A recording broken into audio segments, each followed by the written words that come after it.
हाथ देवताओं के विरुद्ध। अध्याय 221 से 225। नमस्कार, आप कहानी में खो जाएं उससे पहले चैनल को सब्सक्राइब करें और नोटिफिकेशन ऑन करें। धन्यवाद।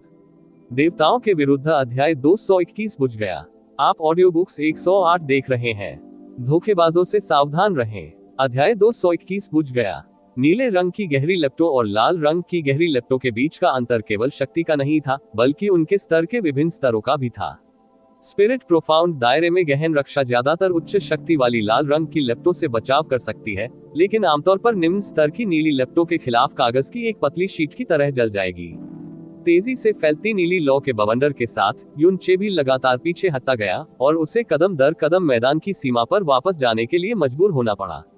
एक जोरदार हंसी के साथ फेन जुएबी का शरीर अचानक मायावी हो गया और उसकी बड़ी संख्या में आकृतियां अचानक नीले रंग की गहरी आग की लपटों के भीतर प्रकट हो गईं, जैसे कि उसके क्लोनों की असंख्य संख्या आग के इस नीले समुद्र से पैदा हुई हो।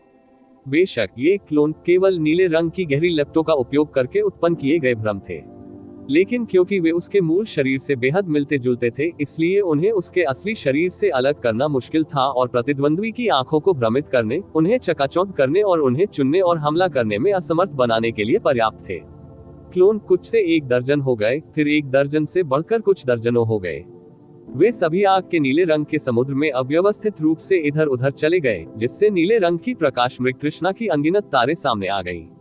इन क्लोनों के संरक्षण और हस्तक्षेप के तहत असली शरीर अलग अलग दिशाओं से यूचे की ओर फिसल गया और कदम दर कदम पीछे हटते हुए यूचे के लिए इसे खतरनाक बना दिया। तो क्या ये बनिंग हेवन कबीले का मुख्य आंदोलन गहन कौशल बनिंग फैंटम इल्यूजन है? ये सचमुच बहुत डरावना है। विशेष रूप से युद्ध के लिए सीमित क्षेत्र की स्थिति में ये बस व्यक्ति को निराश कर देता है, जैसा कि बनिंग हेवन कबीले से अपेक्षा की गई थी। इस प्रकार की आश्चर्यजनक रूप से उत्कृष्ट गहन तकनीक ऐसी चीज है जिसकी तुलना हमारे ये संप्रदाय कभी नहीं कर सकते। उसकी आंखों के नीचे वर्तमान स्थिति को देखते हुए यूचे को मूल रूप से एक निराशाजनक कोने में मजबूर किया गया था और शायद वह कुछ समय के लिए भी सहन नहीं कर सका, जिसका मतलब था कि फेन जुएबी की आसान और सही जीत पहले से ही एक भूला हुआ निष्कर्ष था। फेन ज्यूचेंग मंद मंद मुस्कुराए। तसेक दूसरे छोटे भाई का जलता हुआ प्रेत भ्रम वास्तव में पहले ही इस स्तर तक पहुंच चुका था, यहाँ तक कि मेरे बड़े भाई को भी झटका लगा। पिछले 3 महीनों में जुएबी की गहन शक्ति में वृद्धि नहीं होने का कारण ये था कि वह अपनी गहन लपटों और बनिंग फैंटम इल्यूजन का प्रशिक्षण ले रहा था, अन्यथा वह निश्चित रूप से स्पिरिट प्रोफाउंड दायरे के 9वें स्तर तक पहुंच गया होता। हमारे जाने से पहले जब क्लैन मास्टर ने मुझे ये बताया था तो मैंने इसे दिल पर भी नहीं लिया था। हालांकि मैंने कभी नहीं सोचा था कि वह वास्तव में ऐसे दायरे तक पहुंच गया था। मुझे डर है कि जिनेर भी उसका मुकाबला नहीं कर सकता। मैंने भी उसे गलत समझा है। ऐसा लगता है जैसे मैं पहले व्यर्थ ही चिंता कर रहा था। फेन मोली ने संतुष्टि के साथ सिर हिलाया और उसके चेहरे पर भाव बेहद सहज हो गए। फैंग जुएबी के लिए, जो नीले रंग की गहरी लपटें छोड़ सकता था और बनिंग फैंटम इल्यूजन का भी इस हद तक उपयोग कर सकता था, इस लड़ाई को हारना पहले से ही असंभव था। टकराना। हल्की सी आवाज के साथ यूचे की पीठ ने पारदर्शी गहन ऊर्जा अवरोध को छू लिया। यहाँ तक पहुँचने का मतलब था कि अब उसके पास पीछे हटने के लिए कोई जगह नहीं है। नीले रंग की गहरी लपटें उससे केवल 3 मीटर से भी कम दूरी पर थी। उस भयानक उच्च तापमान ने धीरे धीरे उसके पैरों के नीचे मंच के पत्थर को भी पिघला दिया। आया, यह मंच सचमुच बहुत छोटा है। बिल्ली का चूहों से खिलवाड़ करने का ये खेल अभी इतने कम समय के लिए शुरू हुआ था और खत्म होने को है। ये सचमुच कुछ उबाऊ है। इससे भी अधिक उबाऊ बात यह है कि आप वास्तव में एक भी बार चिल्लाए नहीं हैं। आप वास्तव में बहुत असहयोगी हैं। आग के नीले रंग के समुद्र के भीतर कई दसियों ज्वाला मृग तृष्णाएं हिली और चमकी, और यह पता नहीं चल पाया कि किसके मुंह से मजाकिया आवाज आ रही थी। चूंकि आप खुद चीखना नहीं चाहते, तो आइए मैं आपकी मदद करता हूँ। हाथ निराशा से जितना चाहो चिल्लाओ। हा हा हा हा। जलता हुआ स्वर्ग स्लैश। नीले रंग की लपटें जो पहले से ही भयंकर रूप से जल रही थी, तुरंत उग्र हो गई। जैसे ही फेन जुएबी के हाथ में दानव ज्वाला ब्लेड घुमाया गया, 10 मीटर से अधिक की आग की एक विशाल लहर बनी और यूचे की ओर फैल गई, जिसे एक कोने में धकेल दिया गया था। फेन जुएबी बेतहाशा हंस रहा था, मानो उसने अगले ही सेकंड में यूचे के पूरे शरीर को नीले रंग की जलती हुई स्वर्ग की लपटों द्वारा निगलने का दृश्य पहले ही देख लिया हो। विशेष रूप से उसका वह चीनी मिट्टी का चेहरा, जिसकी नीली लपटों द्वारा विशेष रूप से देखभाल की जाएगी और पहचान से परे काले रंग में जला दिया जाएगा। सब कुछ उनकी अपेक्षा और मार्गदर्शन के अनुरूप था। सब कुछ बहुत उत्तम था। यदि कोई निश्चित दोष बताना हो तो ये हो सकता है कि शुरू से अब तक उसने युन चे के चेहरे पर कभी भी डर का एक भी संकेत नहीं पाया था। यहाँ तक कि जब उसे एक मृतंत में मजबूर किया गया था तब भी उसकी अभिव्यक्ति अजीब तरह से शांत थी। इससे उनकी उपलब्धि की भावना में थोड़ी कमी आई। लेकिन जैसे ही नीली लपटें यूचे को निगलने वाली थी, उसकी अभिव्यक्ति अंततः शांति से दूर हो गई थी। हालांकि उन्होंने जो अभिव्यक्ति प्रकट की वह बिल्कुल भी सदमा और निराशा नहीं थी जिससे फेंग जुएबी देखना चाहते थे, बल्कि इसके बजाय एक मजाकिया उपहास का संकेत था। ये वास्तव में बिल्ली का चूहों के साथ खेलने का खेल है। हालांकि ऐसा लगता है कि आप गलत हैं कि असली चूहा कौन है। तिरस्कार की आवाज चिलचिलाती वायु तरंगों से होकर फेंग जुएबी के कानों में प्रवाहित हुई। इसी क्षण युन चे ने अचानक एक कदम आगे बढ़ाया, भारी तलवार उठाए और तेजी से बाहर की ओर झपटी। RIIP भारी तलवार के झूले के साथ हवा के पागलपन से अंतरिक्ष थोड़ा मुड़ गया। रुई फटने जैसी ध्वनि के साथ वह भयानक गहन ज्वाला वास्तव में भारी तलवार से सीधे टुकड़ों में कट गई और टूटे हुए भ्रम की तरह तेजी से नष्ट हो गई। युन चे जो पहले एक के बाद एक कदम पीछे हट रहा था, उसके चेहरे पर एक ठंडी मुस्कान थी और भारी तलवार के लगातार नाचते हुए कदम दर कदम आगे बढ़ना शुरू कर दिया। बचती हुई गहन ऊर्जा के विस्फोटों के बाद वे नीले रंग की गहरी लपटें जो स्पष्ट रूप से बेहद भयानक लग रही थी, वास्तव में नाजुक साबुन के बुलबुले की तरह लहर के बाद लहर के रूप में बुझ रही थी। उनमें संघर्ष और प्रतिरोध करने की थोड़ी सी भी क्षमता नहीं थी। युन चे जहां भी कदम रखता, वहां की नीली लपटें टुकड़े टुकड़े हो जाती और नष्ट हो जाती। क्या संपूर्ण दर्शक वर्ग स्तब्ध रह गया। बर्निंग हेवन कबीले के सभी 6 सदस्य विस्मयकारी आंखों और अविश्वसनीय चेहरों के साथ अपनी सीटों से खड़े हो गए, जैसे कि उन्होंने कोई भूत देखा हो। ये संभव नहीं है। फेंग जुएबी की जंगली हंसी, साथ ही उसके चेहरे पर तिरस्कारपूर्ण अहंकार एक साथ गायब हो गया। इसकी जगह सदमे और हल्के डर से भरा चेहरा था। जिस नीले रंग की गहरी लपटों पर उसे गर्व था, जिसे वह अपना तुरुप का इक्का मानता था, उसे वास्तव में यूचे ने इतनी आसानी से बुझा दिया था, मानो वह बस चल रहा हो और अपने हाथ हिला रहा हो। उसने जो खत्म किया वह न केवल फेंग जुएबी की ताकत थी, बल्कि उसका गौरव, गरिमा और साथ ही उसका आत्मविश्वास भी था, जो मूल रूप से तुलना से परे फूला हुआ था।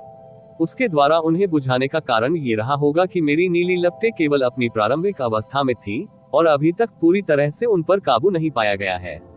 ऐसा होना ही चाहिए, ऐसा ही होना चाहिए। फेंग जुएबी ने अपनी पूरी ताकत से खुद को सांत्वना दी। फिर उसके चेहरे पर एक बार फिर एक बुरी मुस्कान उभर आई। हालांकि इस बार मुस्कुराहट कमोबेश थोड़ी कठोर और कठिन थी। यूचे, तुम्हें लगता है कि तुम मुझे सिर्फ इसलिए हरा सकते हो क्योंकि तुम मेरी जलती हुई स्वर्ग की लपटों को नष्ट करने में सक्षम हो। हा, ये जलती हुई स्वर्ग की लपटें मेरे पास मौजूद गहन लपटों की शक्ति में सबसे निचली श्रेणी है। यदि आप में हिम्मत है तो मेरे जलते हुए स्वर्ग ड्रैगन फ्लेम को तोड़ने का प्रयास करें। फेंग जुएबी ने अपनी जीभ काटी। फिर उसने रक्तसार की कई बूंदें छिड़की और उसे अपने हाथ में मौजूद दानव ज्वाला ब्लेड पर बरसाया। डेमन फ्लेम ब्लेड पर नीली लपटें तुरंत भड़क उठी। फेंग जुएबी ने दानव ज्वाला ब्लेड को दोनों हाथों से ऊंचा उठाया और भयंकर गर्जना की। तत्क्षण ही उसके शरीर से अचानक नीले रंग का आग का खंभा फूट पड़ा। यहाँ तक कि आसपास की नीली लपटें जो अभी भी जल रही थी, बलपूर्वक वापस खींच ली गईं और उसके शरीर पर एकत्रित हो गईं। उसके बाद न केवल उसके शरीर पर नीली लपटें उठना बंद हो गईं, बल्कि वह तेजी से वापस नीचे गिर गया और सिकुड़ गया। हालांकि वह गहन ऊर्जा आभा वास्तव में और अधिक भयावह हो गई थी।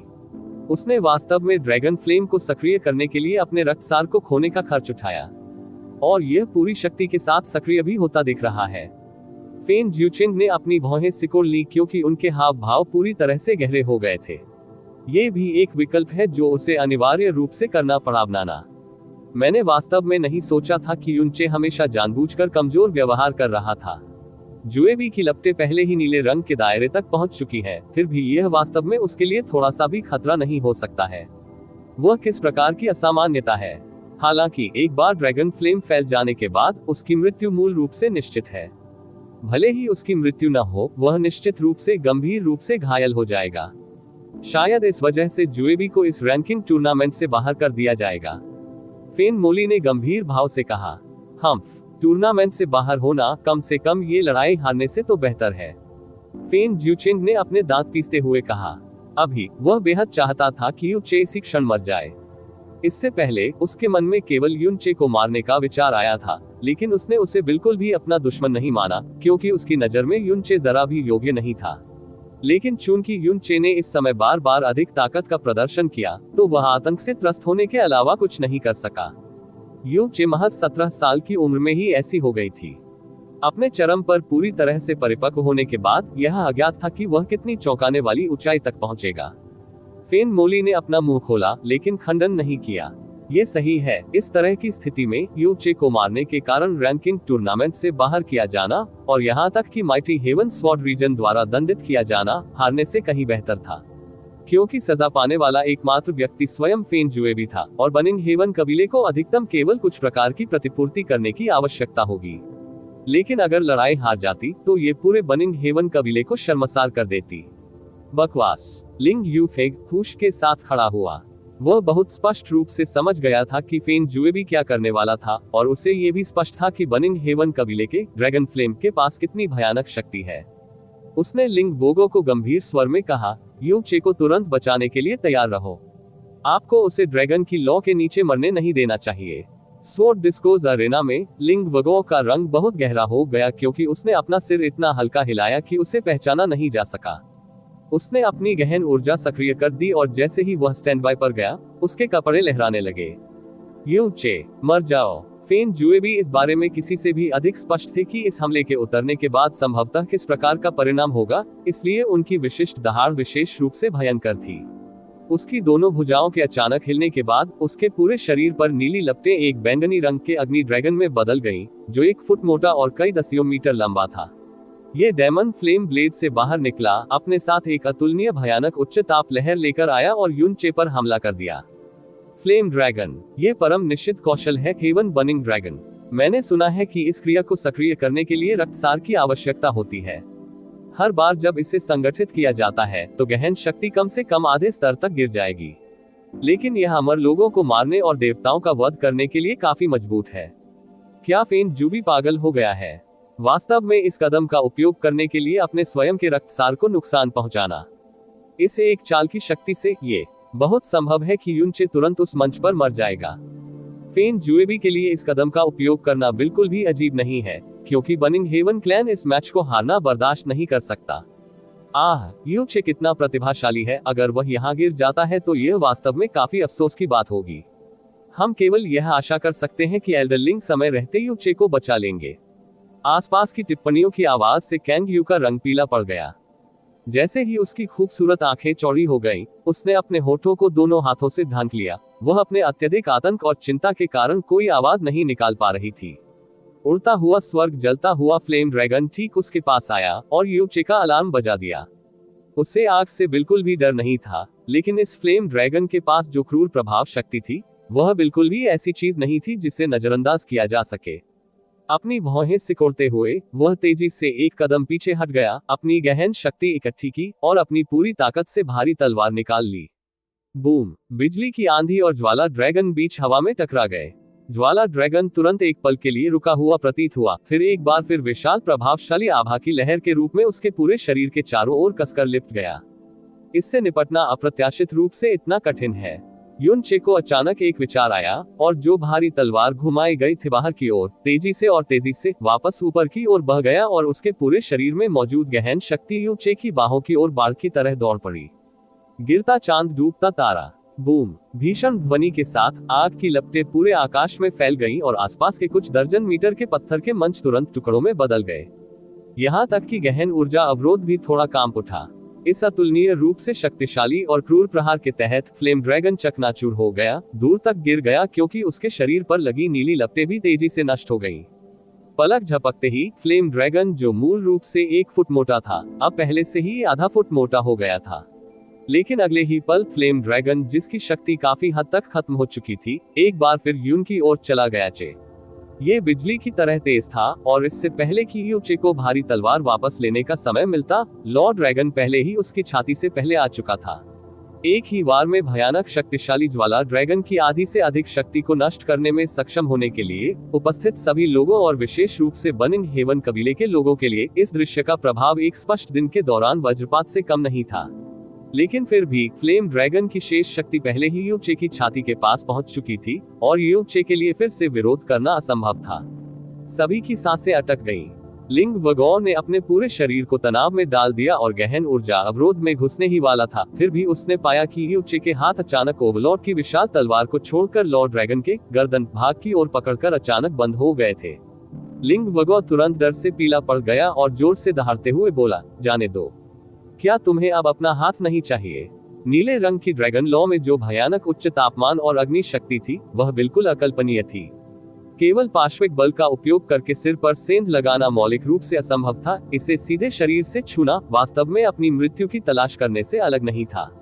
युन चे ने अनसुना कर दिया क्योंकि उसके दोनों हाथ लॉर्ड ड्रैगन की गर्दन को मजबूती से पकड़ रहे थे।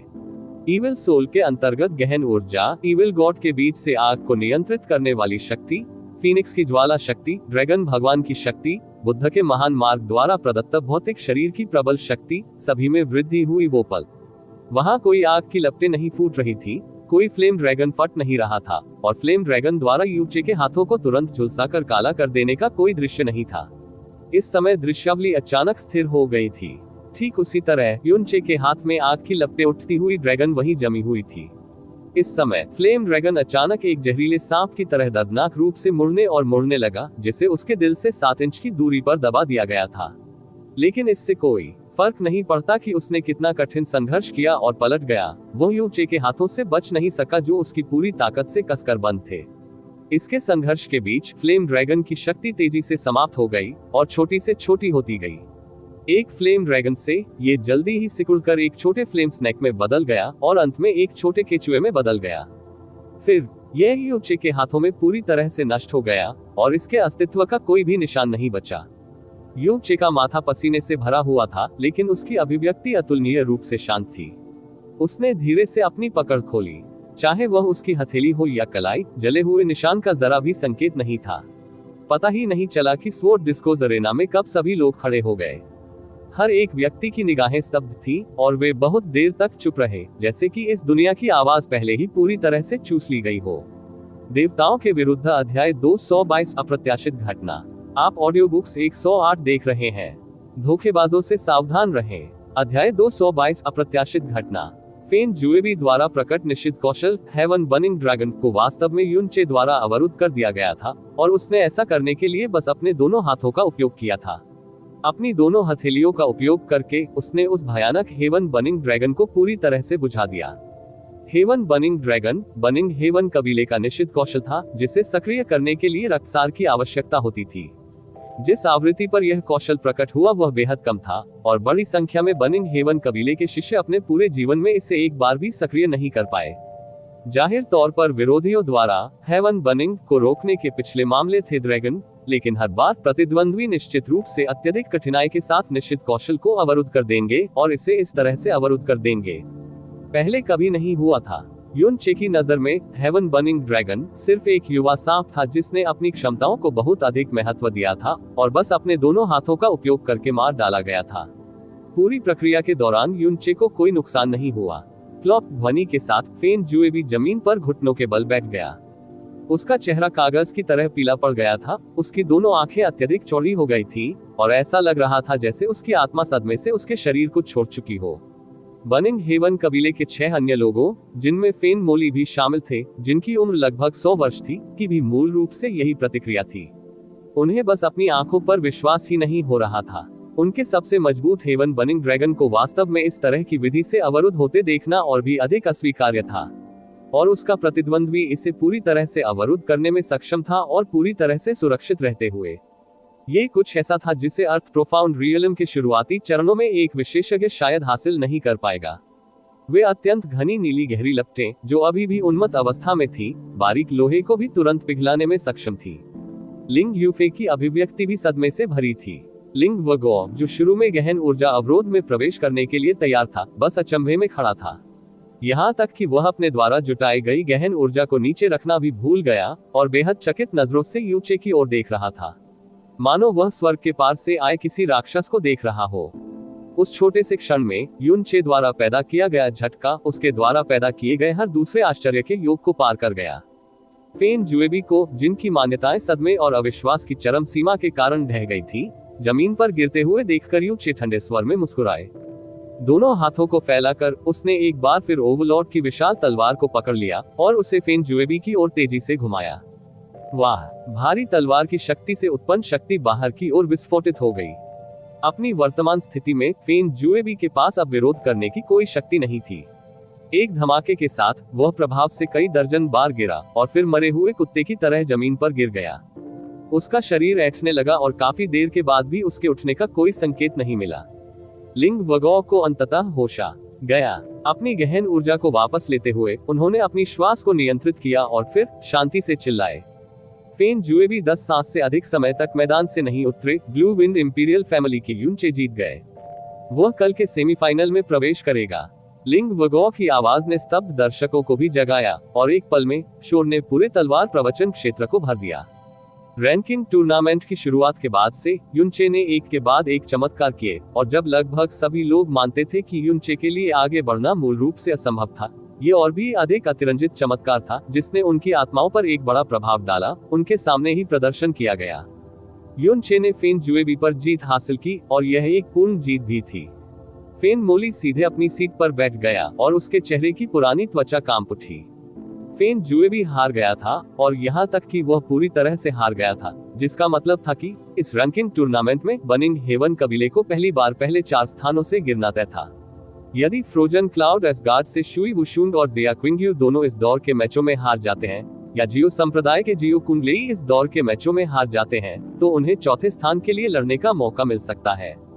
लेकिन इससे कोई फर्क नहीं पड़ता कि यह शुई वुशुंग या जियो कुंडली था। वे मूल रूप से प्रतिद्वंद्वी थे जिनके खिलाफ फेन जुएबी कभी नहीं जीत सकते थे और फेन मोली को इस बात के बारे में कोई संदेह नहीं था। ये कहते हुए कि फेन जुएबी ने अपने रक्तसार को जलाने में संकोच नहीं किया, उन्हें गहन शक्ति में एक बड़ी गिरावट प्राप्त हुई। इस प्रकार सारी आशा नष्ट हो गई।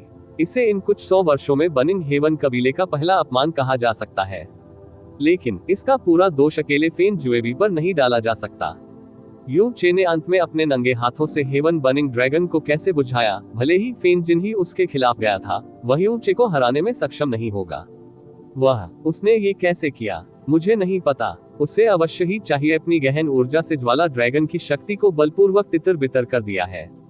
लेकिन वह बनिंग हेवन कबीले का निश्चित कौशल था। इस तरह के हमले को पूरी तरह से तितर बितर करने के लिए मुझे डर है कि एक प्रारंभिक चरण का अर्थ प्रोफाउंड रियलम अभ्यासकर्ता भी ऐसा करने में सक्षम नहीं हो सकता है। जाहिर तौर पर ये यूचे अपनी वास्तविक क्षमताओं को छिपा रहा है और यह भी नहीं पता है कि वह अपनी कितनी क्षमताओं को छिपा रहा है। सच्चे गहन क्षेत्र का 10वां स्तर, इसके बारे में सोचने मात्र से मैं वास्तव में पागल हो जाता हूँ।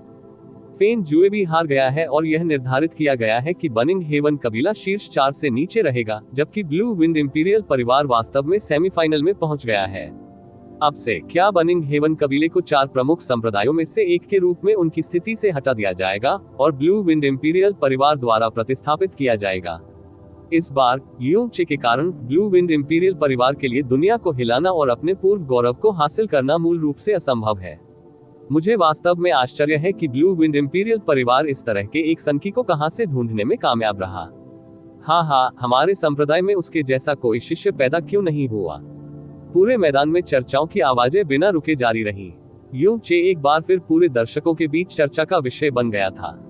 इसके विपरीत भव्य और शक्तिशाली बनिंग हेवन कबीला हार गया और वे जो सहन कर रहे थे वह प्रशंसा और प्रशंसा नहीं थी, बल्कि उनकी ओर निर्देशित सभी दयालु आंखों के बीच सहानुभूति थी।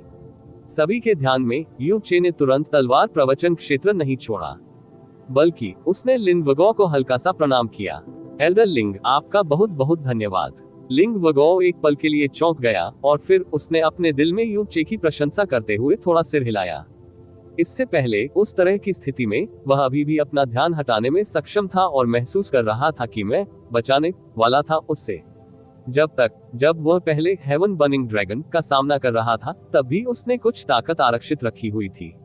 यूनचे स्वॉर्ड डिस्कोस एरेना के केंद्र को छोड़ने की तैयारी करते हुए मोड़ा। इस समय फेन जुएबी, जिसकी पीठ इस समय उसकी ओर थी, अचानक जमीन से उछल पड़ा।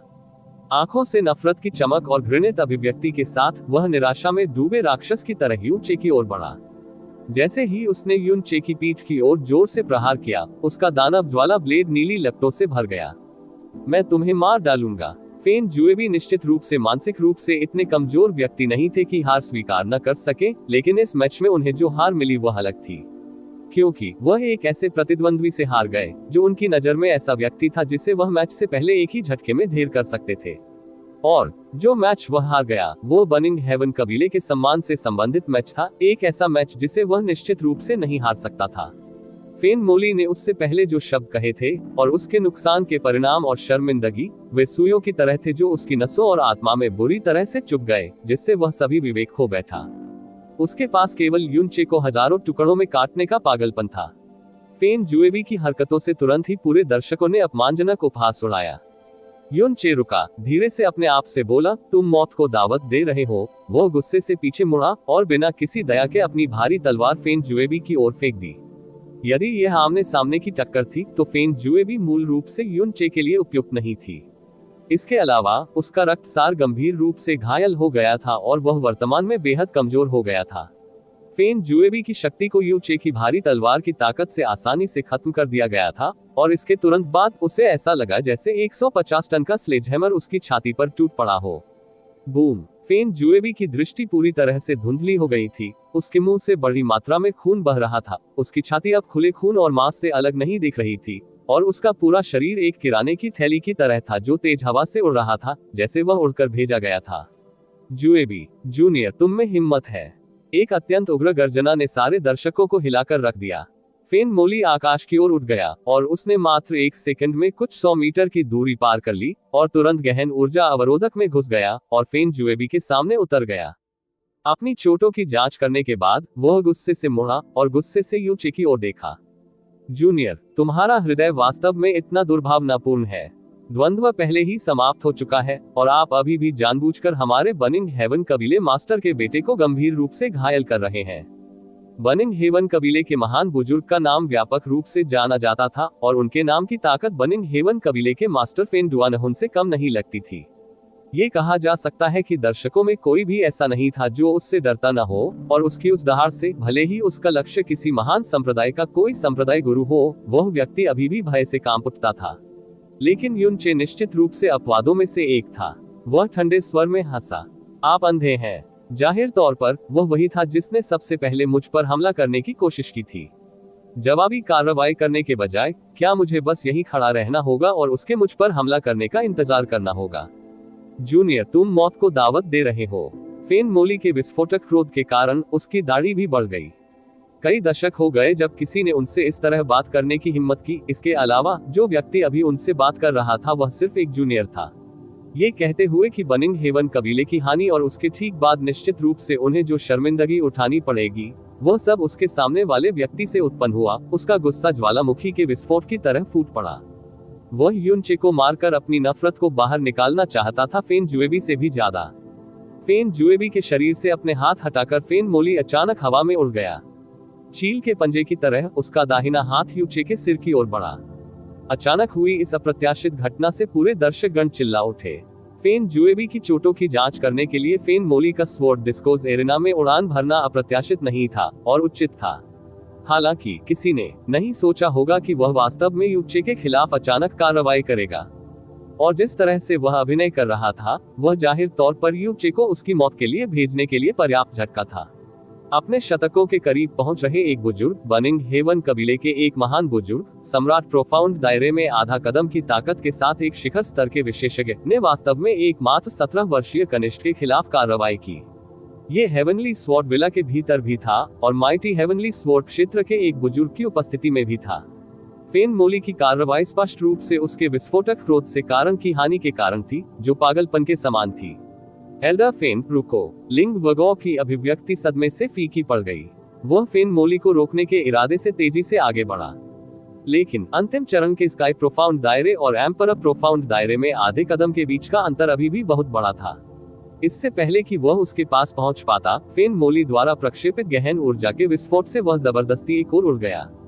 वह केवल तभी देख सका जब फेन मोली का हाथ युनचे के पास आया।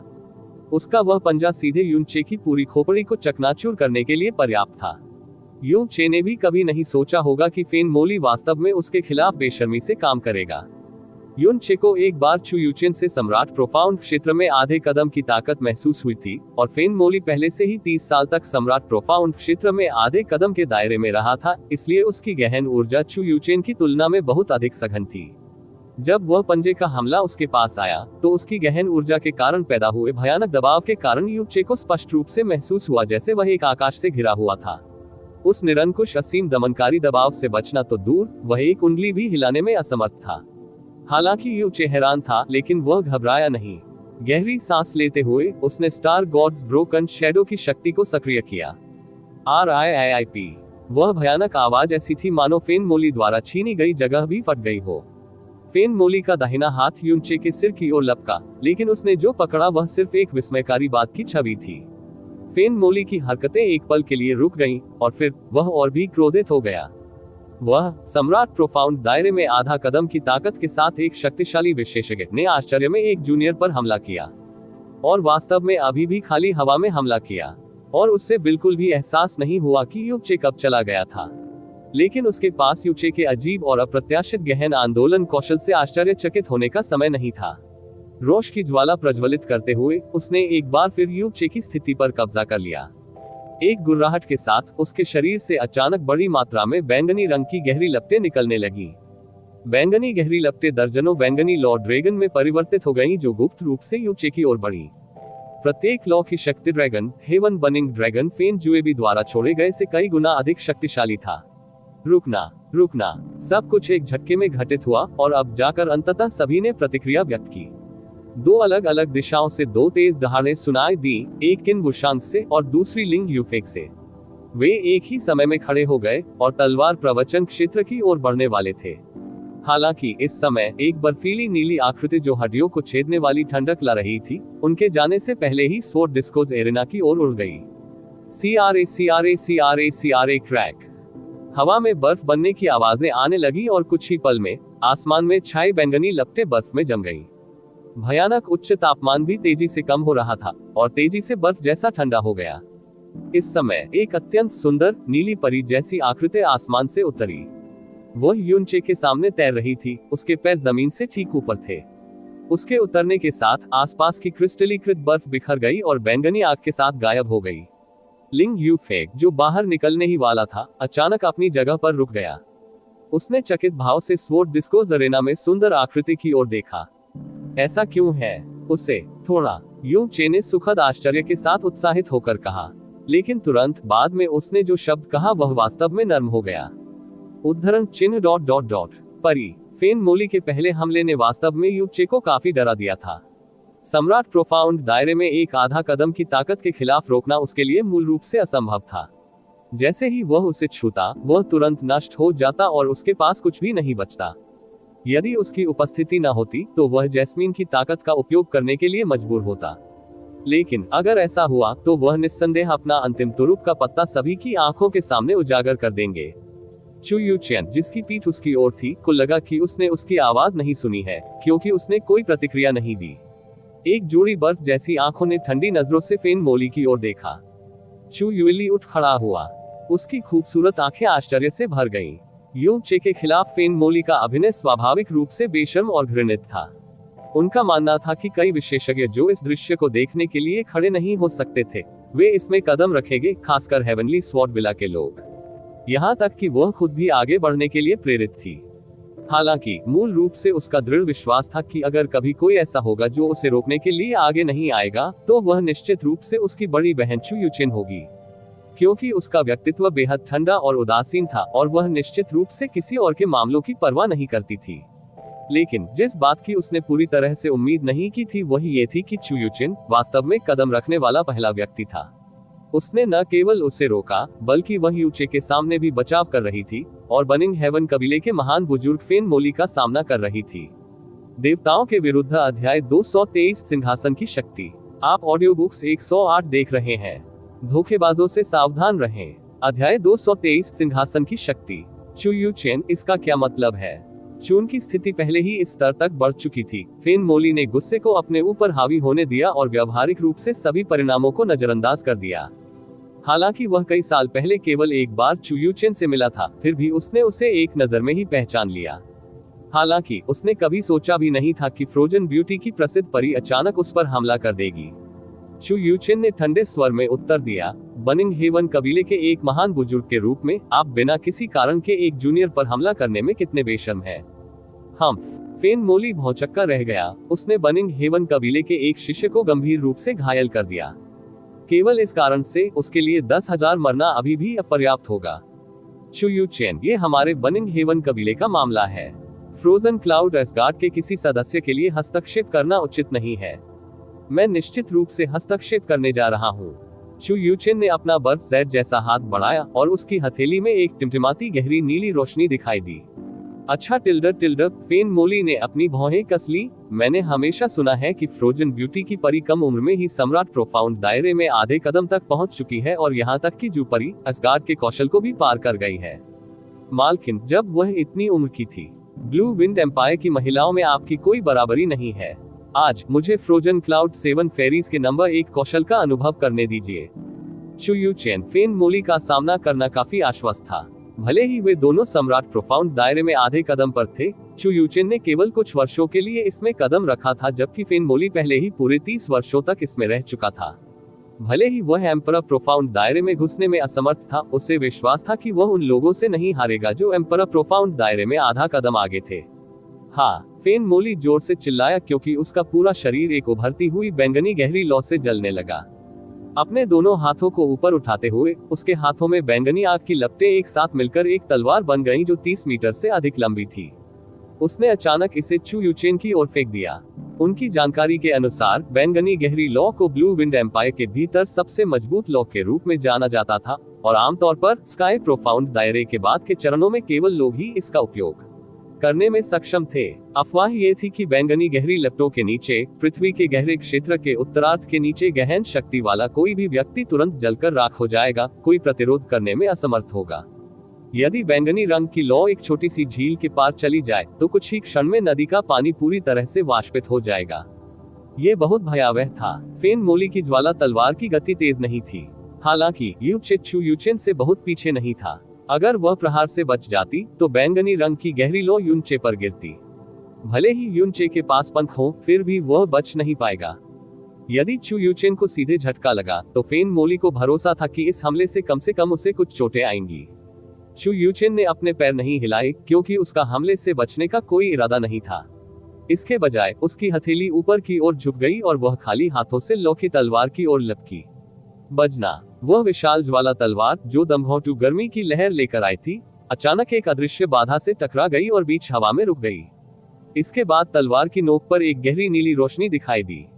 जल्द ही औसत गति से बर्फ बनने की क्रैक क्रैक क्रैक की आवाज के साथ इसने तुरंत पूरी ज्वाला तलवार को ढक लिया। इससे मूल रूप से चिलचिलाती गर्म बैंगनी लौ जमा देने वाली ठंडी नीली गहरी बर्फ में बदल गई। जब बर्फ की गहरी ताकत एक निश्चित स्तर तक पहुंच जाती है तो यह न केवल किसी शरीर या वस्तु को सील कर सकती है, बल्कि विभिन्न प्रकार की गहरी ताकत को भी सील कर सकती है।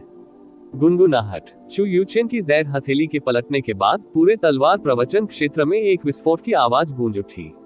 बर्फ की सीलबंद ज्वाला तलवार हवा में ही फट गई, नीले बर्फ के क्रिस्टल के कई छोटे छोटे टुकड़ों में बदल गई और चारों ओर बिखर गई। क्या? फेन मोली घबराहट में 2 कदम पीछे चला गया और जल्दी से अपने हाथों पर बर्फ की परत को हटा दिया। उसका चेहरा सदमे और अविश्वास से भर गया। इस बिंदु पर उसने चू यूचेन की ओर देखा, जिसकी हथेली उसके सामने फैली हुई थी, जैसे एक नीली रोशनी उसके सामने चमक रही थी। एक आधा फुट लंबा बर्फ का टुकड़ा अचानक हवा से उसके सामने प्रकट हुआ। ये सही है, वह कहीं से भी बीच हवा में प्रकट हुआ। भले ही फेन मोली सम्राट प्रोफाउंड दायरे से आधा कदम दूर था, फिर भी वह ये देखने में कामयाब नहीं हुआ कि यह कैसे दिखाई देता है और कब दिखाई देता है। उसने बस एक सामान्य दिखने वाला बर्फ का टुकड़ा देखा जिसमें भयावह ठंडक थी, जिससे उसका पूरा शरीर कांप उठा। इससे पहले कि वह इसे ठीक से देख पाता, गहरे नीले बर्फ के गोले ने अकल्पनीय गति से उसकी छाती पर हमला किया। टकराना। फेन मोली के शरीर का वह हिस्सा जो हिमलिम्ब से टकराया था, तुरंत धंस गया और उसकी पीठ अत्यधिक सूज गई। फेन मोली से खून के साथ दर्द भरी चीख निकली। वह एक तीर की तरह लग रहा था जो अभी अभी छूटा था और बहुत दूर उड़ गया था, क्योंकि वह तलवार प्रवचन क्षेत्र की सतह पर दुर्घटनाग्रस्त हो गया था, इससे पहले कि वह लगातार कई दसियों मीटर तक पीछे चला गया। कठिन प्रवचन क्षेत्र की सतह पर एक गहरी नाली को पीछे छोड़ गया। जमीन मैदान तुरंत ही सन्नाटे का मैदान बन गया। यहाँ तक कि माइटी हेवन स्वॉर्ड रीजन का मूक और अभिव्यक्तिहीन लिंग कुन भी आश्चर्यचकित लग रहा था। लिंग यूएफए को ऐसा लग रहा था मानो उस पर बिजली गिर गई हो और वह उछल पड़ा और कांपती आवाज में बोला, अंतरिक्ष संपीड़न। यह एक सम्राट गहन शक्ति है। एक बार जब 3 शब्द सम्राट गहन शक्ति निकले तो वे सभी के कानों में बजते हुए एक स्पष्ट दिन पर वज्रपात की तरह थे। सम्राट गहरा, ये संभव नहीं हो सकता। ठीक है, ये कैसे असंभव है? विला मास्टरलिंग ने व्यक्तिगत रूप से इसे स्वयं चिल्लाकर कहा। और यदि यह सच्चा सम्राट गहन क्षेत्र नहीं है तो केवल एक वार सहने के बाद फेन मोली इतनी थकी हुई कैसे हो सकती है? हे भगवान, एक और सिंहासन वास्तव में हमारे ब्लू विंड साम्राज्य में दिखाई दिया, और यह वास्तव में इतना युवा सिंहासन है। भले ही उसने इस साल एम्परर प्रोफाउंड दायरे में कदम रखा हो, उसने विला मास्टरलिंग की तुलना में बहुत पहले ऐसा किया है। वह इन सैकड़ों वर्षों में एम्परर प्रोफाउंड दायरे तक पहुंचने वाली सबसे तेज व्यक्ति है। फिर प्रसिद्ध जू फेरी मालकिन के अलावा फ्रोजन क्लाउड एसगार्ड में एक और सिंहासन दिखाई दिया है, और यह अफवाह है कि फ्रोजन क्लाउड एसगार्ड की दादी वास्तव में अभी भी फ्रोजन क्लाउड एसगार्ड में है और अभी तक उनका निधन नहीं हुआ है। अगर यह अफवाह भी सच है तो क्या इसका मतलब यह नहीं है कि फ्रोजन क्लाउड एसगार्ड के पास 3 सिंहासन है? यहाँ तक कि बनिंग हेवन कबीले और जियो संप्रदाय में भी केवल एक ही सिंहासन है। चू यूचेन के राजगद्दी बनने की खबर से हर कोई हैरान था। वह जमी हुई सुंदरता की परी थी जो सबसे ऊपर खड़ी थी और एक अवतरित अमर की तरह थी। वर्तमान में सभी की नजरों में वह निस्संदेह बादलों से बहुत ऊपर चली गई थी, जैसे कि वह एक वास्तविक परी में बदल गई हो जिसकी ओर देखने की वे उम्मीद भी नहीं कर सकते थे। ब्लू विंड साम्राज्य में सिंहासन पौराणिक अस्तित्व थे और उससे भी अधिक अपराजय अस्तित्व थे। एक बहुत ही महत्वपूर्ण कारण था कि ब्लू विंड साम्राज्य में केवल 4 प्रमुख संप्रदाय थे, न कि 5 प्रमुख संप्रदाय। केवल 4 प्रमुख संप्रदायों के पास ये अद्वितीय सिंहासन थे। बनिंग हेवन कबीले और जियो संप्रदाय में सभी के भाव बदल गए। फ्रोजन क्लाउड एसगार्ड में एक और सिंहासन दिखाई देने का निस्संदेह मतलब था कि वे अब ताकत के मामले में बड़े अंतर से पीछे रह गए हैं। जियो संप्रदाय के संप्रदाय मास्टर जियो जुएटियन धीरे से खड़े हुए, एक पल के लिए चू यूचेन की पिछली छवि को शून्य रूप से देखा, अपने होठों को सिकोड़ लिया और फिर धीरे से अपनी सीट पर वापस बैठ गए। 20 साल बीत गए और वह अभी भी उतनी ही आकर्षक थी। यहाँ तक कि उसकी पीठ का फिगर भी इतना सुंदर था मानो वह महज एक छलावा हो। हालांकि उसकी वर्तमान चमक इतनी चकाचौंध कर देने वाली थी कि वह जियो संप्रदाय के संप्रदाय मास्टर भी केवल गहरी शर्म महसूस कर सकते थे। उस समय रैंकिंग टूर्नामेंट में पहली बार चू यूचेन को देखने के बाद वह फिर से उस पर गहराई से मोहित हो गया था और लगातार उसके बारे में सपने देखता था। हालांकि वह लिंग यूएफए जितना जंगली नहीं था, इससे भी अधिक उसने खुद को शर्मिंदा नहीं किया जैसे कि लिंग यूफेंग वो बार बार फ्रोजन क्लाउड एसगार्ड की ओर बेझिझक गया था, लेकिन केवल खाली हाथ लौट आया था। लेकिन कम से कम उसे अभी भी महसूस हुआ कि वह उसके लिए काफी योग्य था। लेकिन फिलहाल ऐसा लग रहा था कि अब उसमें सीधे उसकी आंखों में देखने की भी हिम्मत नहीं है। इतना युवा सिंहासन अब भूल जाओ। यहाँ तक कि ब्लू विंड साम्राज्य के पूरे इतिहास में भी ऐसा व्यक्ति पहले कभी नहीं आया था। यह ऐसा था मानो स्वर्ग उनके प्यारे पालतू जानवर को अत्यधिक बिगाड़ रहा था और उसे बहुत सारे आभामंडल दे दिए थे जो चमकदार थे, और इन प्रभामंडल के तहत वह इस ब्लू विंड साम्राज्य में किसी के बारे में सोचने में सक्षम नहीं था जो उसके लिए योग्य था। कम से कम उन्होंने व्यक्तिगत रूप से स्वीकार किया कि वह जियो संप्रदाय के संप्रदाय गुरु स्वयं योग्य नहीं थे। इन कई 100 वर्षों में सम्राट प्रोफाउंड दायरे में आधे कदम पर कई अभ्यासकर्ता 4 प्रमुख संप्रदायों में दिखाई दिए थे, लेकिन जो विशेषज्ञ इस स्तर तक पहुंच गए थे उनमें से अंत में उनमें से 10वें ने भी सम्राट प्रोफाउंड में प्रवेश किया था। क्षेत्र फेन मोली लगभग 30 वर्षों तक सम्राट प्रोफाउंड दायरे में आधे कदम पर रुका था और वह इस तथ्य को स्वीकार करने में मदद नहीं कर सका कि उसके लिए अपने पूरे जीवन में एक सच्चा सिंहासन कहलाना असंभव होगा। हालांकि एम्परर प्रोफाउंड दायरे और एम्परर प्रोफाउंड दायरे में आधे कदम के बीच केवल आधा कदम का अंतर था। यह आधा कदम ऐसा था मानो कोई पृथ्वी से सिर्फ आधा कदम दूर स्वर्ग में प्रवेश कर गया हो। ताकत में अंतर भारी था। एक सच्चे सिंहासन के सामने सम्राट प्रोफाउंड दायरे में आधा कदम रखने वाला एक अभ्यासी एक कमजोर छोटे शिशु से अलग नहीं था। मूलतः बोलने के लिए कोई धमकियां नहीं थी। फेन मोली चू यूचेन के खिलाफ कार्रवाई करने की पहल करके केवल अपमान को आमंत्रित कर रहा था। बनिंग हेवन कबीले की सीटों पर फेन यूचेन बिजली की गति से बाहर निकले। उसने फेन मोली को, जो गंभीर रूप से घायल होने या शायद क्रोधित होने के कारण बेहोश हो गया था, अपनी बाहों में पकड़ लिया। उसने उसकी जांच की लिंग यूफेक की दिशा में मुड़ने और उसकी ओर झुकने से पहले तेजी से चोटें लगी। विला मास्टरलिंग, एल्डरलिंग, हमारा शिष्य गंभीर रूप से घायल हो गया था और एल्डर फेन मोली इतना चिंतित था कि उसने ऐसी आवेगपूर्ण कार्रवाई की, ये देखते हुए कि उसने वास्तव में बहुत अधिक नुकसान नहीं पहुंचाया है और उसे फ्रोजन ब्यूटी की परी द्वारा पहले ही सबक सिखाया जा चुका है। क्या आप उदार हो सकते हैं और एल्डर फेन मोली को माफ कर सकते हैं? रैंकिंग टूर्नामेंट के बाद मैं व्यक्तिगत रूप से विला मास्टरलिंग और एल्डर लिंग से माफी मांगने के लिए उन्हें अपने साथ लाऊंगा। हम्फ, लिंग यूफेक क्रोधित दिखे। आपके कबीले के एक सम्मानित बुजुर्ग के रूप में फेन मोली को नहीं पता कि अपनी उम्र के अनुसार कैसे व्यवहार करना है। उन्होंने मामले की गंभीरता पर विचार नहीं किया और टूर्नामेंट के नियमों की अनदेखी की। यहाँ तक कि उसने हाल ही में जीते एक प्रतियोगी को गंभीर रूप से घायल करने की भी कोशिश की। टूर्नामेंट के नियमों के अनुसार केवल फेन मोली ही नहीं, पूरे बनिंग हेवन कबीले को उनकी भागीदारी से वंचित करना होगा। ये कहने के बाद लिंग यूफेक थोड़ा शांत हो गए, इस तथ्य को ध्यान में रखते हुए कि फेन मोली चिंतित था और फ्रोजन ब्यूटी की परी ने उसे पहले ही सबक सिखाया था। मैं इसे मानूंगा क्योंकि उसे दंडित किया गया है। मामला ऐसे ही शांत रहेगा। स्वर्ग बेसिंग गुप्त क्षेत्र का पता लगाने का अधिकार भी बरकरार रखा जाएगा। हालांकि अगर ऐसा दोबारा होता है तो न केवल हेवन बेसिन सीक्रेट दायरे का पता लगाने का आपका अधिकार हटा दिया जाएगा, बल्कि मुझे डर है कि बनिंग हेवन कबीले का अगले रैंकिंग टूर्नामेंट में भाग लेने का अधिकार भी हटा दिया जाएगा।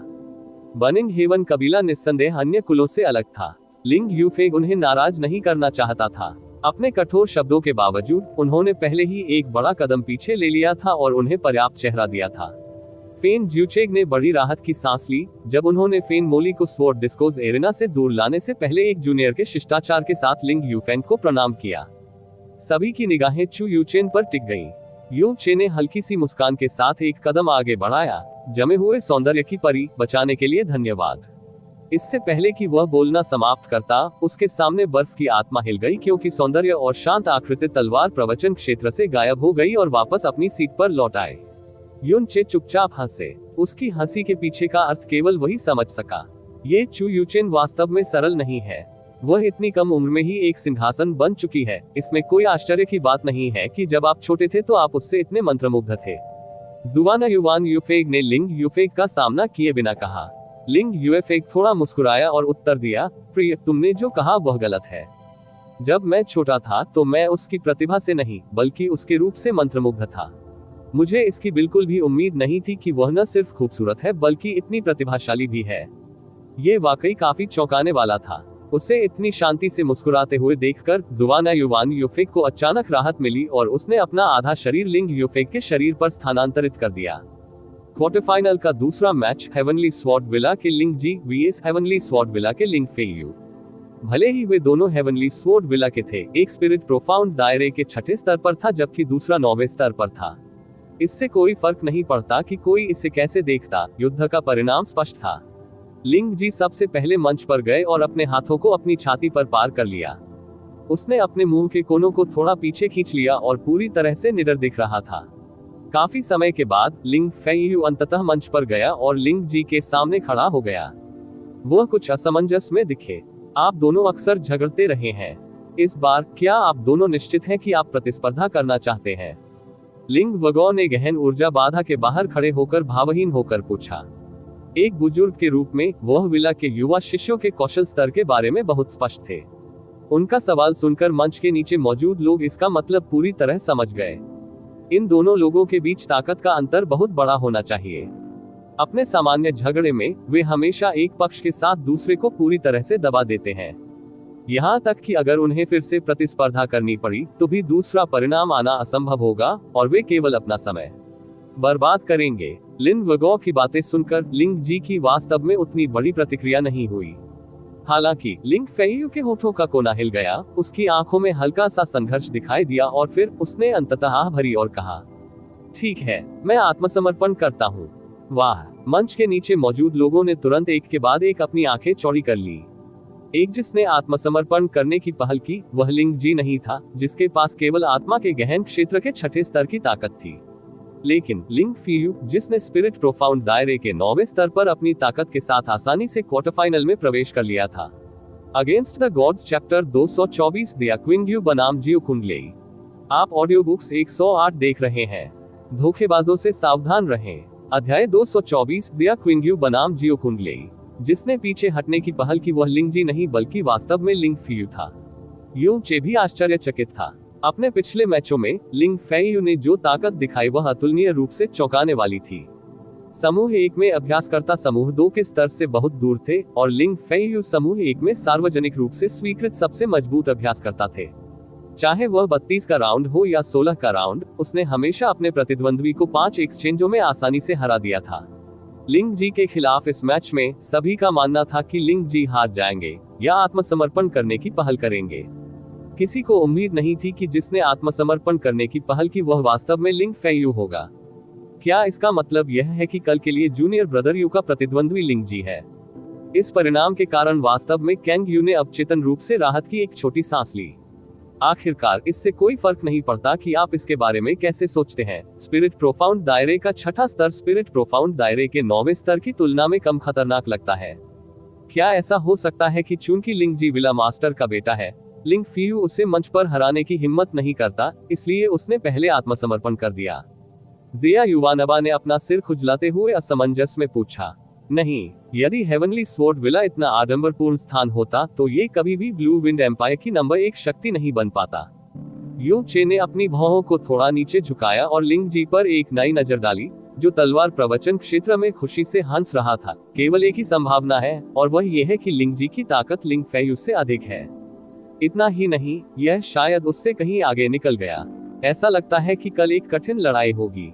उसने अपना ध्यान हेवनली स्वॉर्ड विला के बैठने की जगह की ओर घुमाया और लिंग यूएफेग और लिंग यून दोनों के भावों में शांति की खोज की, जैसे कि इस परिणाम से जो पता चला वह थोड़ा भी अप्रत्याशित नहीं था। दूसरे मैच के समापन तक पहुंचते पहुंचते उसकी गति और नतीजे पूरी तरह से अप्रत्याशित थे। तीसरा मैच कुछ ही समय बाद आया, जिसमें हेवनली स्वॉर्ड विला के लिंग यून और फ्रोजन क्लाउड एसगार्ड के शुई वुशुन विपरीत छोर पर थे। ये हेवनली स्वॉर्ड विला के मुख्य शिष्य और फ्रोजन क्लाउड एसगार्ड के मुख्य शिष्य के बीच एक तस्लीम थी। इस तरह का द्वंद्व आमतौर पर अतीत में अंतिम लड़ाई के रूप में सामने आता था, लेकिन इस साल के ग्रुप डिवीजनों ने औसत ताकत में असंतुलन पैदा कर दिया था, जिससे टूर्नामेंट की अंतिम लड़ाई को पहले की तारीख क्वार्टर फाइनल में स्थानांतरित कर दिया गया था। और ये टकराव जिस तरह खत्म हुआ उसकी रफ्तार दूसरे मैच से भी तेज थी। वुशुंग, अगर तुम चाहो तो यह मैच सरेंडर कर सकते हो। जैसे ही शुई वुशुंग स्वॉर्ड डिस्कोज एरेना में छलांग लगाने वाला था, चू युएली ने अचानक कहा। शुई वुशुंग एक पल के लिए चुप हो गया, लेकिन उसने इस पर कोई विवाद नहीं किया। इसके बजाय उसने धीरे से कहा, हाँ, 3 साल पहले आपकी वरिष्ठ बहन म्यू की ताकत आपसे कहीं अधिक थी, फिर भी उसे लिंग यून से करारी हार का सामना करना पड़ा। तब से 3 साल बीत चुके थे और लिंग यून की ताकत में फिर से जबरदस्त उछाल आया था। आप बिल्कुल उसके समकक्ष नहीं हैं। जब तक आप इसके बारे में थोड़ा भी गंभीर हैं, आप हर जगह घायल हो जाएंगे और 5 से भी कम चालों में हार जाएंगे। चूंकि यह ऐसा ही है, इसलिए इससे पीछे हट जाना ही बेहतर है। दूसरों ने जिसे अपने मुख्य शिष्य के रूप में देखा, उसे मैच छोड़ने देते हुए चू युएली ने वास्तव में एक विशेष शांति के साथ ऐसा कहा था। उसकी अद्वितीय सुंदर आंखों में अनिच्छा और अफसोस का जरा भी संकेत नहीं दिख रहा था। शायद यह महज एक साधारण महत्वहीन निर्णय था। हाँ, जूनियर मास्टर, शिष्य समझता है। शुई वुशुंग ने धीरे से सिर हिलाया और फिर अपनी सीट पर लौट आए। लिंग वगॉ ने तब घोषणा की, फ्रोजन क्लाउड एसगार्ड के शुई वुशुंग ने मैच गंवा दिया। हेवनली स्वॉर्ड विला के लिंग यून ने बिना किसी मैच के जीत हासिल की और कल के सेमीफाइनल में प्रवेश करेंगे। हालांकि इस नतीजे पर भीड़ के बीच काफी चर्चा हुई, फिर भी यह उतना अप्रत्याशित नहीं था। आखिरकार लिंग यून की ताकत सचमुच बहुत भयानक थी। भले ही शुई वुशुंग फ्रोजन क्लाउड एसगार्ड की वर्तमान मुख्य शिष्या थी, उसके पास उस मैच को जीतने की शक्ति नहीं थी। तत्काल जब्ती चयनों में सबसे समझदार था, लेकिन एक और फ्रोजन क्लाउड एसगार्ड के पास अभी भी एक शिष्य शेष था, जो जिया क्विंग्यू था, जिसके पास भाग लेने वाले 3 शिष्यों में से सबसे कम गहन शक्ति थी। उसका प्रतिद्वंद्वी भी जियो संप्रदाय का मुख्य शिष्य था, जिसकी गहन ताकत उससे कहीं अधिक थी, जियो कुंडलेई। यदि वह हार जाती तो फ्रोजन क्लाउड एसगार्ड के पास सेमीफाइनल में प्रवेश करने का कोई मौका नहीं होता और वह केवल चौथे स्थान से ही संतुष्ट हो सकती थी। अब तक आधिकारिक तौर पर जो एकमात्र मैच आयोजित किया गया था, वह केवल यूनचेका फेन जुएबी के खिलाफ मैच था। फिर भी कल के सेमीफाइनल में आने वाले 4 में से 3 का फैसला पहले ही हो चुका था। ये हेवनली स्वॉर्ड विला के लिंग भाई, लिंग यून और लिंग जी, साथ ही ब्लू विंड इंपीरियल फैमिली के यूचे थे। हेवनली स्वॉर्ड विला के 2 सदस्यों का शीर्ष 4 में प्रवेश करना किसी की उम्मीदों से बाहर नहीं था। लेकिन तथ्य यह है कि शीर्ष 4 में एक अतिरिक्त शिष्य था जो 4 प्रमुख संप्रदायों में से किसी से भी संबंधित नहीं था, जो केवल ब्लू विंड इंपीरियल परिवार से था, जिसे हमेशा मध्य से निचली रैंकिंग में रखा जाता था, जिसने पूरे रैंकिंग टूर्नामेंट को बना दिया था। असाधारण रूप से असामान्य ब्लू विंड इंपीरियल परिवार, जिसे हमेशा शर्मिंदगी झेलनी पड़ी और रैंकिंग टूर्नामेंट में कभी गौरव नहीं मिला, उसने वास्तव में एक 17 वर्षीय शिष्य पर भरोसा किया था, जो लगातार सभी को अचंभित कर देता था। उनके प्रदर्शन ने उन्हें व्यक्तिगत शीर्ष 4 स्थानों में जगह बनाने में मदद की। इस रैंकिंग टूर्नामेंट में ब्लू विंड इंपीरियल फैमिली की पावर रैंकिंग भी अब शीर्ष 3 की न्यूनतम गारंटी थी। जब तक कोई अंधा नहीं था, वे स्पष्ट रूप से देख सकते थे कि युनचे द्वारा फेन जुएबी को हराने के बाद पहले से शांत किन बुशांग इतनी जोर से हंसा था कि दर्द से उसका मुंह काला हो गया था। यहाँ तक कि उसके कृंतक दांत भी ऐसे लग रहे थे जैसे वे बाहर गिरने वाले हों। क्वार्टर फाइनल का चौथा मैच फ्रोजन क्लाउड एसगार्ड के जिया क्विंग्यू बनाम जियो सैक्ट के जियो कुंगलेई।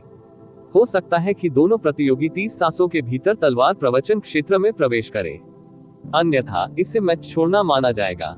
लिंग वगो की जोरदार घोषणा के बाद तलवार प्रवचन क्षेत्र में चर्चा की असंख्य आवाजें बंद हो गईं क्योंकि यह मौन का क्षेत्र बन गया। जिया क्विंग्यू और जियाओ कुंगली क्रमशः फ्रोजन क्लाउड एसगार्ड और जियाओ सैक्ट के शेष शिष्य थे। जो भी हारेगा उसके शीर्ष 4 में प्रवेश करने का कोई मौका नहीं होगा। भले ही फ्रोजन क्लाउड एसगार्ड के जिया क्विंग्यू की प्रतिभा आश्चर्यजनक रूप से 17 साल की उम्र में स्पिरिट प्रोफाउंड दायरे के 8वें स्तर में प्रवेश करने के लिए पर्याप्त है और अतीत में लिंग यू से केवल 1 स्तर कम है, फ्रोजन क्लाउड एसगार्ड अभी भी फ्रोजन है बादल एसगार्ड। उनके लिए एक सच्चे लिंग यून का पालन पोषण करना असंभव है। वह बहुत छोटी है, वह न तो अधिक उम्र की है और न ही अधिक अनुभवी है। उसकी गहन शक्ति के लिए आत्मा के गहन क्षेत्र के 8वें स्तर तक इतनी जल्दी पहुंचना बेहद अस्थिर होना तय है। जब तक कुछ भी पूरी तरह से अप्रत्याशित नहीं होता, आप यह मैच बहुत आसानी से जीत लेंगे। लेकिन फिर भी आपको अपने प्रतिद्वंद्वी को कभी कम नहीं आंकना चाहिए। पिछले सभी रैंकिंग टूर्नामेंटों में ये ज्ञात नहीं है कि कितने तथाकथित जीनियस इन 3 शब्दों प्रतिद्वंद्वी को कम आंकना के शिकार हुए थे। समझना, जियो जुएटियन ने जियो कुंगली को याद दिलाया। तीसरा भाई, शुभकामनाएं। बर्निंग हेवन क्लैन को पहले ही करारी हार का सामना करना पड़ा है। जब तक आप यह मैच जीतते हैं, हमारी समग्र रैंकिंग न्यूनतम शीर्ष 3 की गारंटी होगी। इसके अलावा 99% से अधिक संभावना है कि हम दूसरे स्थान पर रहेंगे। ये हमारे जियो संप्रदाय की ऐतिहासिक सफलता होगी, जियो कुआग्यू ने कहा और अपने चेहरे पर गंभीर भाव के साथ जियो कुंडली के कंधे को थपथपाया। चिंता मत करो, इस मैच में मैं केवल जीतूंगा, हारूंगा नहीं।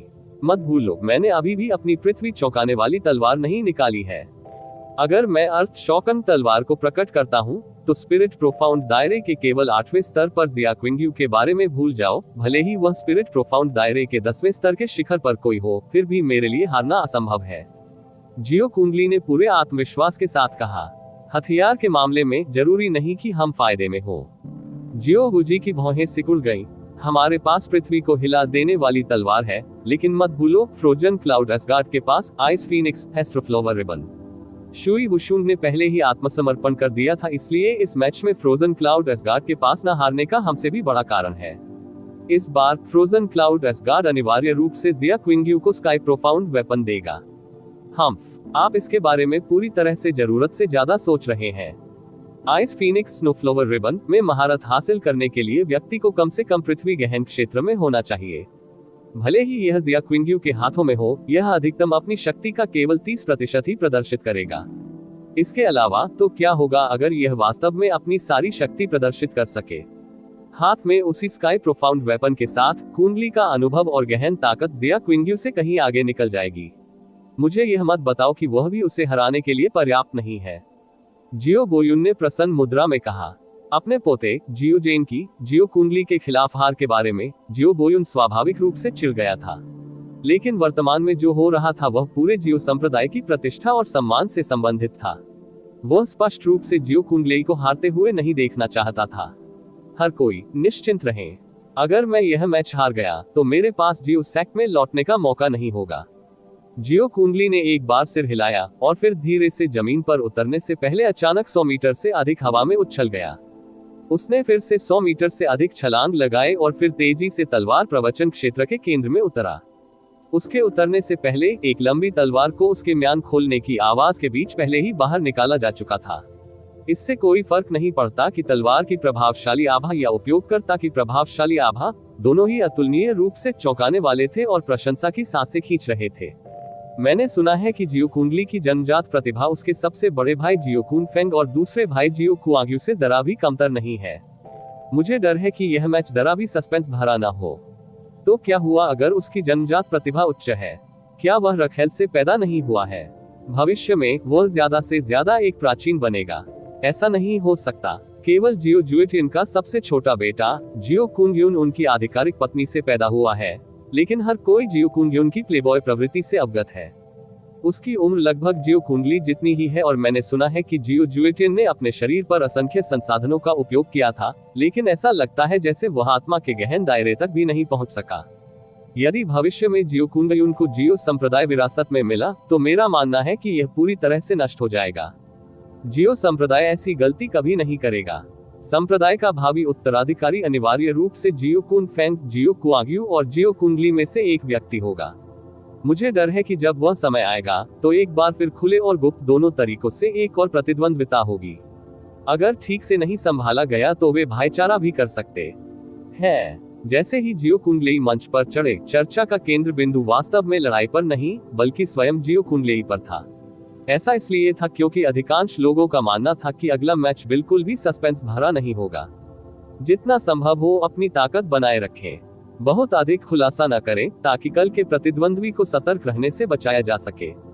चू युएली के पास सलाह के केवल कुछ शब्द थे। हाँ मास्टर, जिया क्विंग्यू ने सम्मानपूर्वक सलाम किया और अपने नाजुक शरीर को घुमाया। जैसे ही उसकी खूबसूरत आकृति सुंदर ढंग से आगे बढ़ी, वह हल्के से जियो कुंडली के सामने आ गिरी। उसकी हल्की हरकतें और शरीर दोनों ही अतुलनीय रूप से आकर्षक थे। एक पूरी तरह से पारदर्शी बर्फ की तलवार चुपचाप उसके हाथों में दिखाई दी।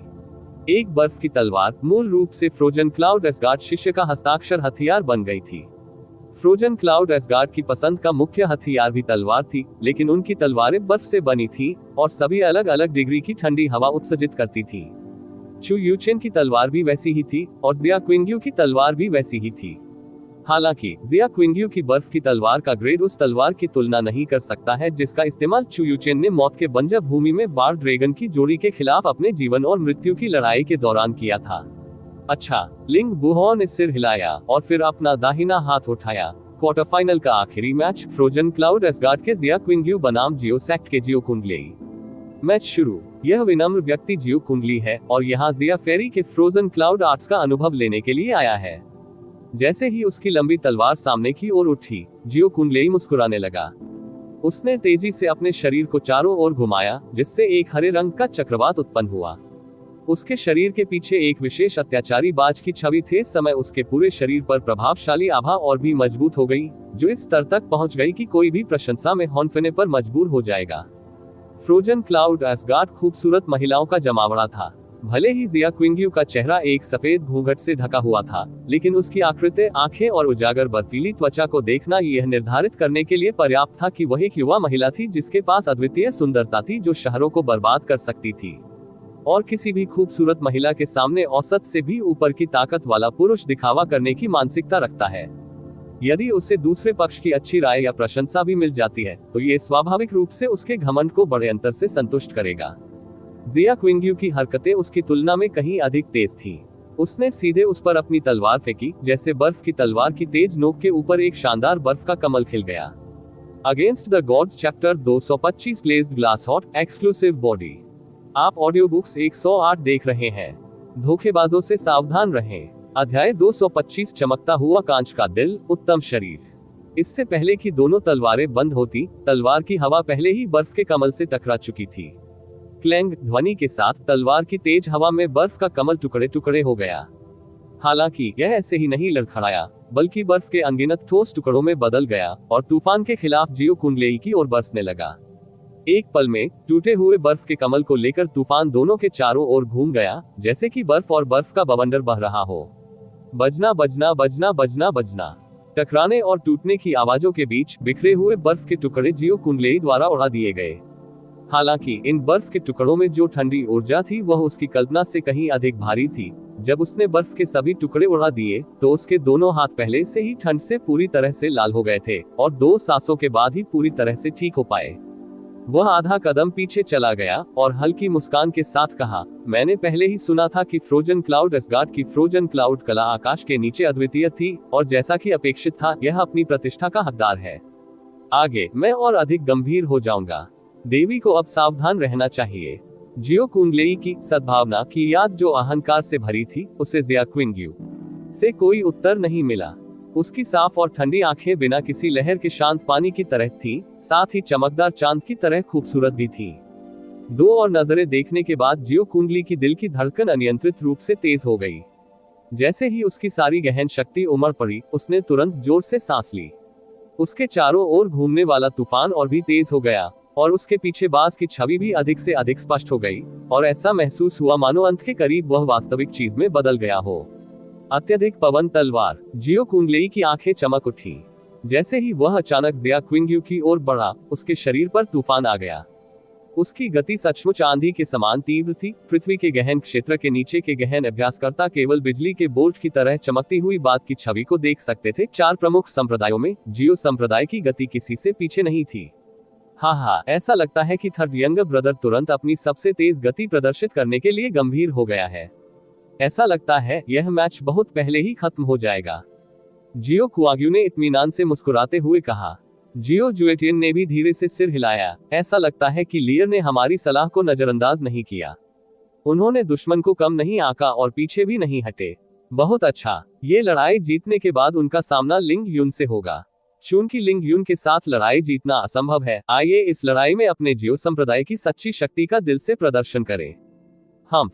जियो जेन, जो जियो बोयुन के बगल में था, ने मैदान में मैच को ठंडी आंखों से देखा और शांत आवाज में सूंघा। तूफान जैसी तेज गति के तहत जियो कुंडलेई की तलवार भी तेजी से बह गई। तूफान ने तलवार के शरीर को घेर लिया और जैसे ही तलवार की चमक शानदार ढंग से नाची, तलवार के झोंके की 4 रेखाएं जो पहाड़ों और चट्टानों को तोड़ सकती थी, एक ही समय में जिया क्विंग्यू की ओर चली गई।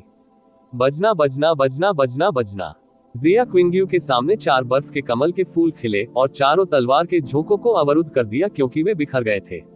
जियो कुंडलेई ने भी इस समय जिया क्विंग्यू को सफलतापूर्वक बंद कर दिया था और उसकी तलवार के संयोजन की श्रृंखला ने बारिश के निरंतर तूफान की तरह जिया क्विंग्यू पर हमला किया।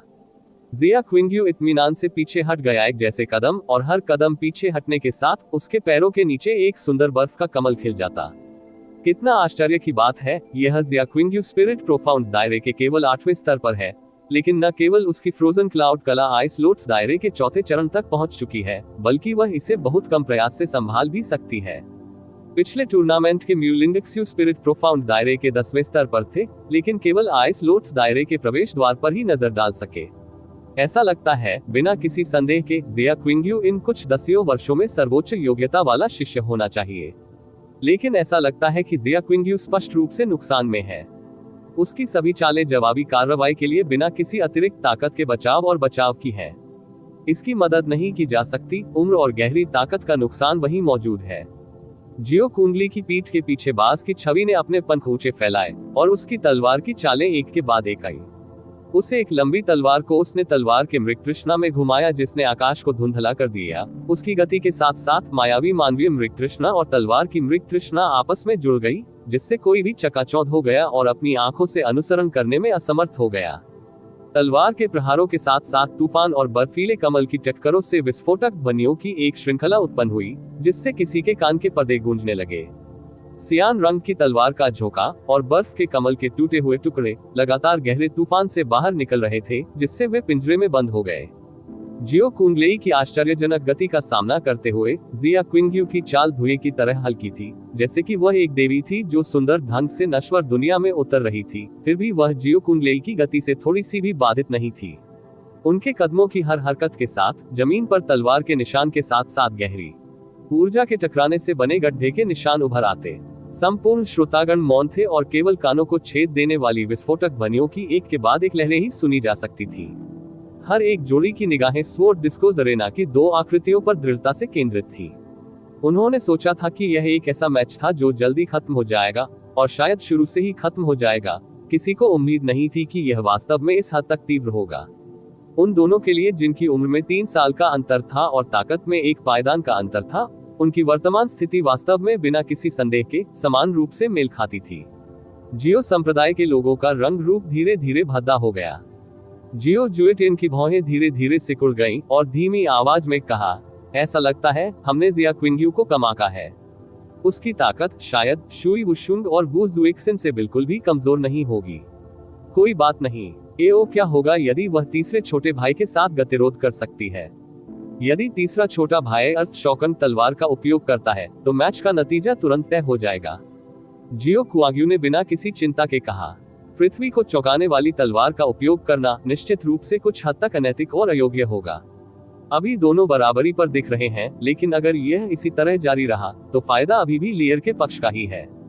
आखिरकार लियर की गहन शक्ति की समृद्धि, चाहे कुछ भी हो, उस छोटी लड़की से अधिक है जो केवल 17 वर्ष की है।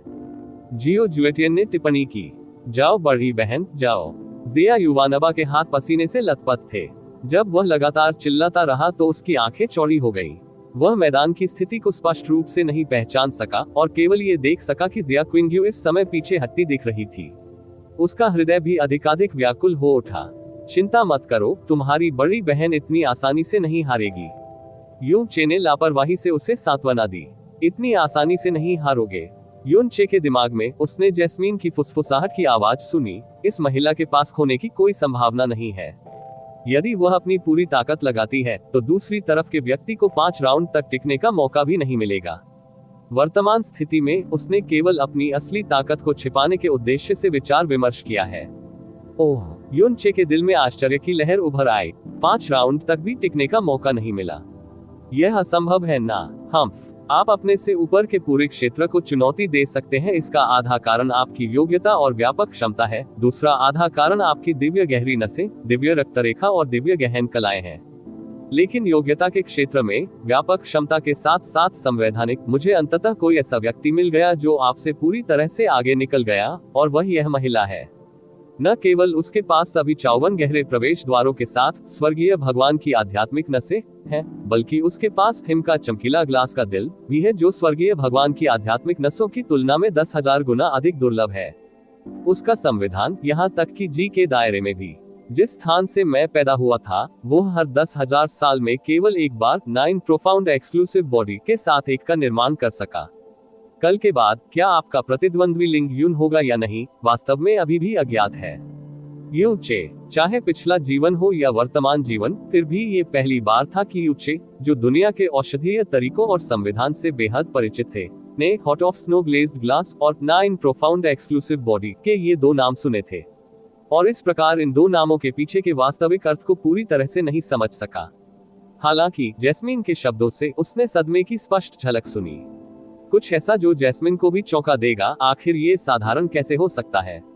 और जैस्मीन के आखिरी वाक्य ने यून चे को पूरी तरह से चौंका दिया, क्योंकि जैस्मीन का वह वाक्य स्पष्ट रूप से संकेत दे रहा था कि जिया क्विंग्यू लिंग यून को हराने की क्षमता भी रख सकती है। स्वॉर्ड डिस्कोज अरेना पर लड़ाई पहले से ही बेहद गर्म हो चुकी थी।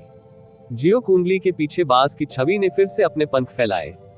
हल्की सी सीटी की आवाज के साथ उसका शरीर पहले ही हवा में उछल चुका था। उबलते पानी की भांति उसके शरीर को घेरे हुए तीव्र तूफान भी इसी क्षण प्रलयनकारी हो उठा।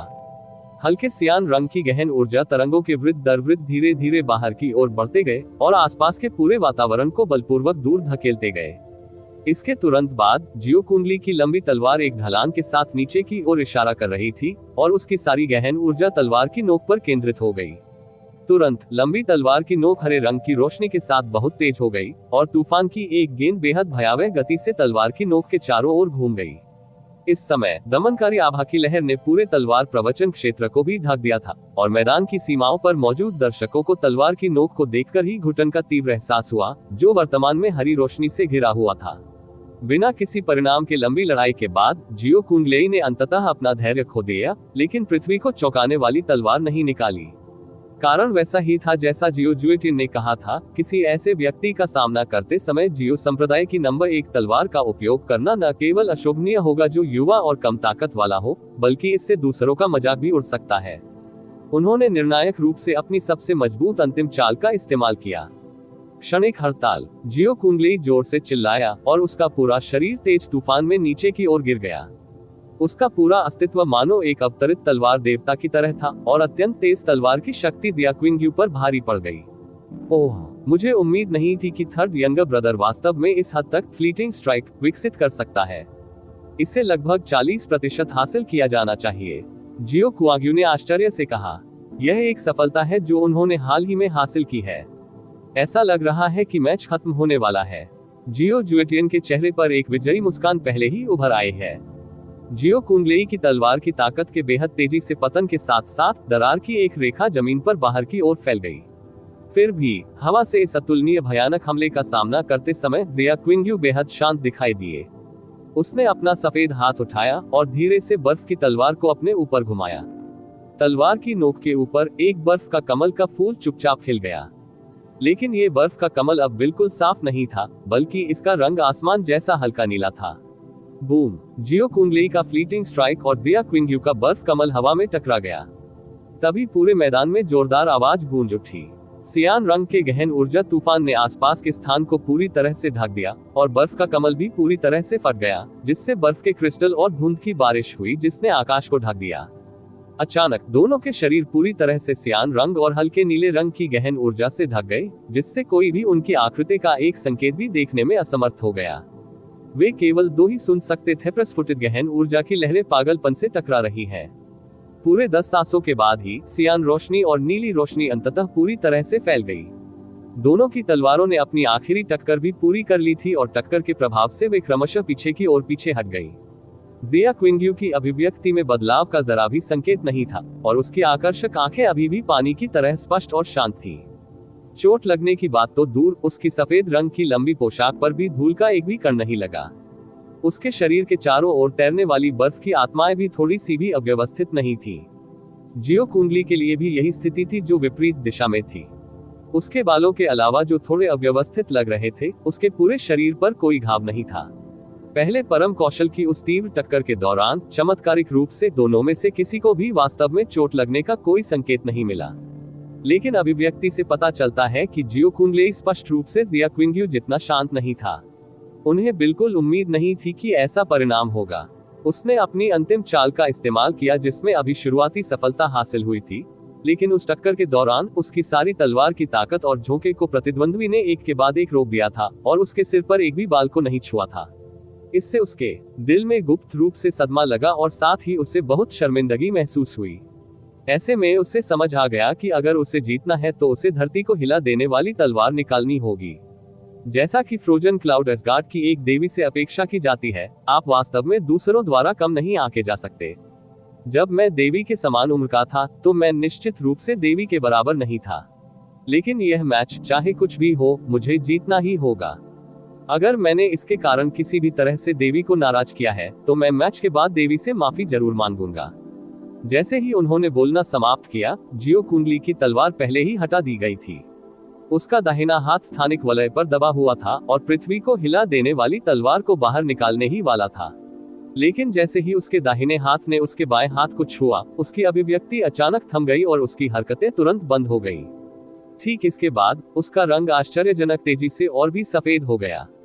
फिर मानो बर्फ से गढ़ी गई कोई मूर्ति हो, उसका पूरा शरीर ऊपर की ओर मुंह करते हुए अकड़कर जमीन पर गिर पड़ा। जैसे ही वह गिरा, जिया क्विंग्यू की निगाहें जरा भी कांपती नहीं दिखीं और उसे बिल्कुल भी आश्चर्य नहीं हुआ। इसी समय जियो कुंडली के शरीर पर विभिन्न आकार के कई दसियों घाव अचानक फूट पड़े और खून की एक के बाद एक लहरें फूटने लगी। ये सभी घाव जिया क्विंग्यू की बर्फ की तलवार से आए थे, लेकिन फ्रोजन क्लाउड आर्ट के तहत, जिसमें अत्यधिक ठंड की ऊर्जा शामिल थी, इन घावों को छुरा मारकर खोलने के बाद तुरंत बर्फ से सील कर दिया गया। खून तो बहता ही नहीं, दर्द भी महसूस नहीं होता। ठीक इसी तरह जियो कुंडली ने अनजान रहते हुए जिया क्विंग्यू के साथ तीव्रता से लड़ाई की और इस बात पर बिल्कुल ध्यान नहीं दिया कि कफनी सियान रोशनी के तहत उसके शरीर को पहले से ही 10 सांस पहले 30 से अधिक बार लगातार काटा गया था। और यदि कोई हो, इन घावों को थोड़ा सा संतुलित किया जाना चाहिए। वे जीवन की नसों को नुकसान पहुंचाने में सक्षम होंगे। कहने का मतलब यह है कि यदि जिया क्विंग्यू ने दया नहीं दिखाई तो उस 10 सांसों के भीतर वह पहले ही 30 से अधिक बार मर चुका था। इस तरह के और अपडेट के लिए कृपया हमारे चैनल ऑडियो बुक्स 108 को सब्सक्राइब करें और नोटिफिकेशन सक्षम करें। धन्यवाद।